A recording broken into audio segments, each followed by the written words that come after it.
Good morning student. हम आज चर्चा करेंगे बीए पार्ट सेकंड ईयर के पेपर फर्स्ट रिसर्च मेथोडोलॉजी के टॉपिक हाइपोथेसिस उपकल्पना या प्राकल्पना के बारे में।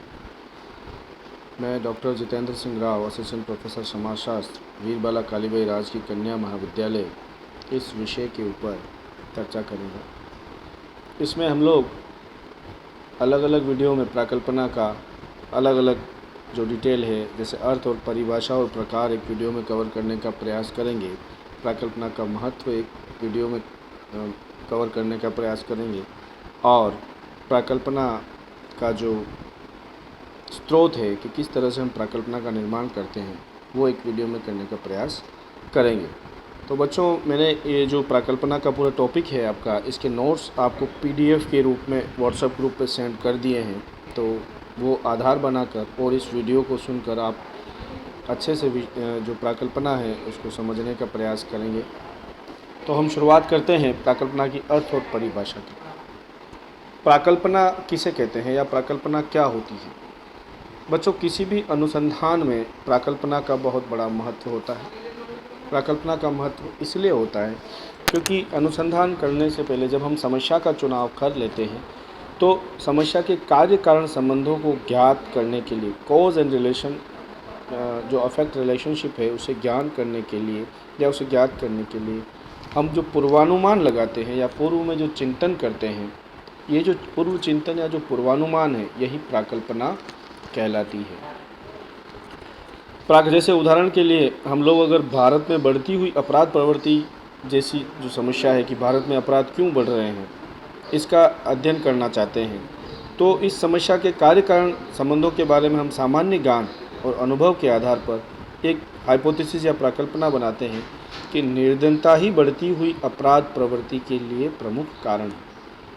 तो ये जो हमने हाइपोथेसिस, सामान्य ज्ञान और अनुभव के आधार पर ये जो स्टेटमेंट दिया, यही स्टेटमेंट हमारी प्राकल्पना हो कहलाएगी। और इसी आधार पर हम हमारा अध्ययन करेंगे और देखने का प्रयास करेंगे अध्ययन में कि निर्धनता और अपराध के बीच में क्या संबंध है। अब हाइपोथेसिस जो है वह दो शब्दों से मिलकर बना है, हाइपो प्लस थीसिस, अर्थात हाइपोथेसिस। हाइपो का अर्थ होता है कल्पना करना, काल्पनिक, जबकि दूसरा जो शब्द है थीसिस, उसका अर्थ है प्रस्तावना या स्टेटमेंट। अर्थात दोनों जब मिल जाते हैं तो जो शाब्दिक अर्थ होता है वो कहलाता है काल्पनिक प्रस्तावना।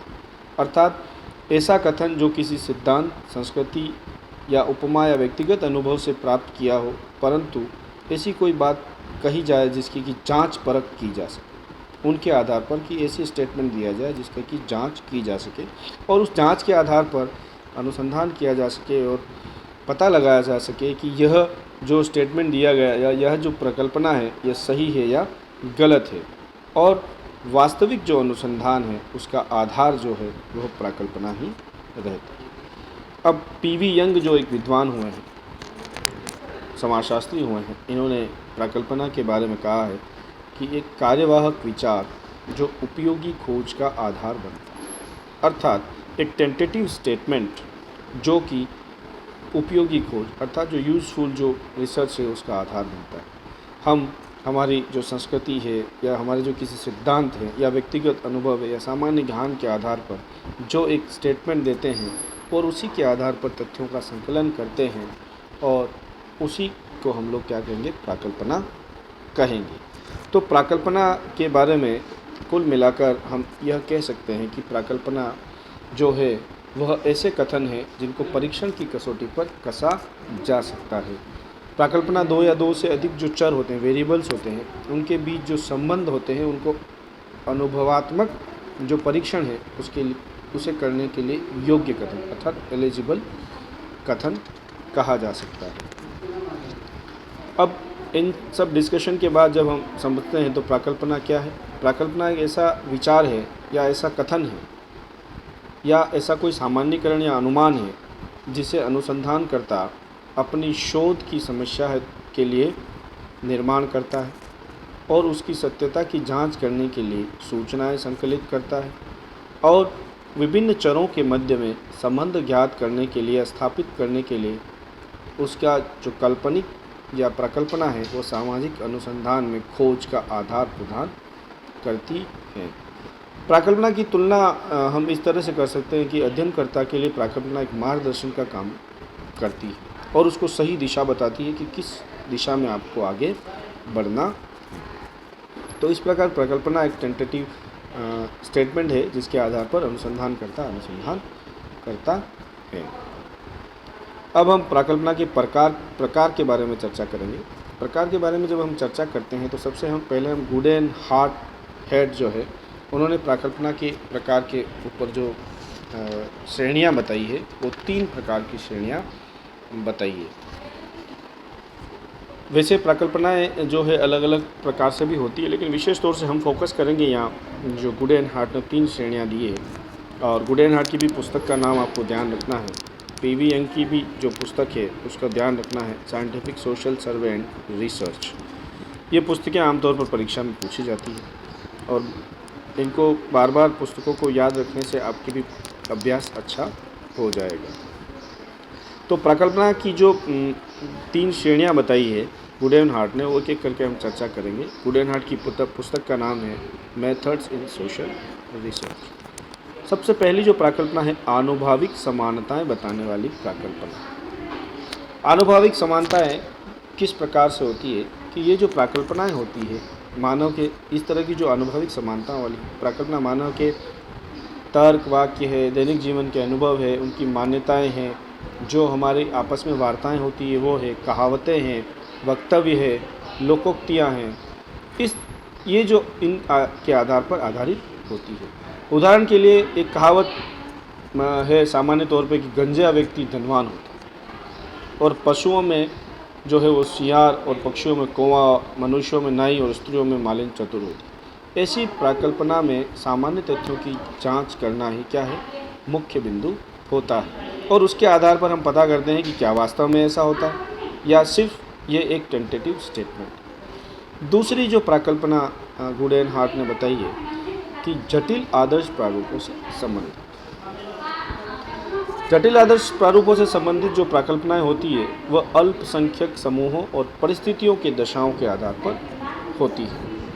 जैसे कि जो बर्गेस हुए हैं थिंकर, समाजशास्त्री, उन्होंने एक प्राकल्पना दी कि केंद्रीभूत गोलाकार नगर विकास की प्रकृति के लक्षण होते हैं। अर्थात इस प्रकार की जो प्राकल्पनाएं हैं उनमें आनुभाविक एक रूपताओं में तार्किक रूप से निकाले गए संबंधों की उपस्थिति का परीक्षण करना होता है। इसलिए इन्हें कई बार संबंधात्मक प्राकल्पनाएं भी कह देते हैं। दुर्खिम ने जो आत्महत्या नामक कृति लिखी है उसमें भी संबंधात्मक प्रकल्पनाओं का विकसित किया है या विकास किया है। जैसे गांव की अपेक्षा प्राकल्पनाओं का विकास किया है, जैसे गांव की अपेक्षा नगरों में आत्महत्या की दर अधिक पाई जाती है। अर्थात ये संबंधात्मक प्राकल्पना है और जटिल आदर्श प्रारूपों से संबंधित है। अगली जो प्राकल्पना है या अगली जो श्रेणी है प्राकल्पना की वो है विवेचनात्मक चरों का संबंध बताने वाली प्राकल्पना। विवेचनात्मक चरों से संबंध बताने वाली जो प्राकल्पना है वह संबंधों से संबंधित होती है, क्योंकि कोई भी जो घटना होती है उसके पीछे अनेक कारण होते हैं। एक ही कारण जो है वो नहीं होता है। एक कारक प्रमुख कारक हो सकता है, लेकिन अन्य जो कारक है वो सहायक कारक होते हैं। उदाहरण के लिए हम बाल अपराध की बात करते हैं तो जो मनोविश्लेषण वाले हैं या मनोवैज्ञानिक है वो मानसिक विकृति को बाल अपराध का कारण बताते हैं। वंशानुक्रमणवादी जो सिद्धांत हैं वो बुरे वंशानुक्रमण को उत्तरदायी बताते हैं। तो इस प्रकार की जो प्राकल्पना है वो कारणात्मक प्राकल्पना कहती है। इसमें यह ज्ञात किया जाता है कि किसी एक कारक में परिवर्तन होता है तो वह किस सीमा तक दूसरे कारक को प्रभावित करता है। इसका हम अन्य उदाहरण के माध्यम से भी समझ सकते हैं बच्चों कि एक जो उत्तम फसल है या खाद बीज किस तरह की जो चीज़ों पर निर्भर करती है और किस तरह से कि अच्छा खाद होगा, अच्छा पानी होगा, अच्छी बीज होगा तो एक या अच्छा पर्यावरण होगा तो क्या होगा, फसल अच्छी होगी। यदि इन कारकों में एक में परिवर्तन किया जाए तो फसल पे क्या प्रभाव पड़ेगा, यह जानने का प्रयत्न किसमें किया जाता है, विश्लेषणात्मक चरों में किया जाता है। अब कुछ अन्य प्रकार की जो प्रकल्पनाएं हैं वो है सकारात्मक कथनों से संबंधित, नकारात्मक कथनों से संबंधित और शून्य कथनों से संबंधित। अब सकारात्मक कथनों से संबंधित वो प्रकल्पनाएं होती है जिनका संबंध सकारात्मक कथनों से होता है, जैसे पुरुषों की अपेक्षा स्त्रियां अधिक दयालु होती है। ठीक है, ये क्या है, सकारात्मक कथन है। तो ये सकारात्मक कथनों से संबंधित प्रकल्पना कहलाती है। दूसरा, जहाँ नहीं या नो शब्द का प्रयोग होता है वह प्रकल्पना, जिसे नकारात्मक कथनों का प्रयोग होता है, वह नकारात्मक कथनों से संबंधित प्रकल्पना होती है। उदाहरण के लिए, पुरुषों की अपेक्षा स्त्रियां अधिक दयालु नहीं होती है, अर्थात जहाँ नहीं या नो शब्द आया वो क्या हुआ, नकारात्मक प्रकल्पना होगी। अब तीसरी जो प्रकल्पना है वो शून्य कथनों से संबंधित प्रकल्पना।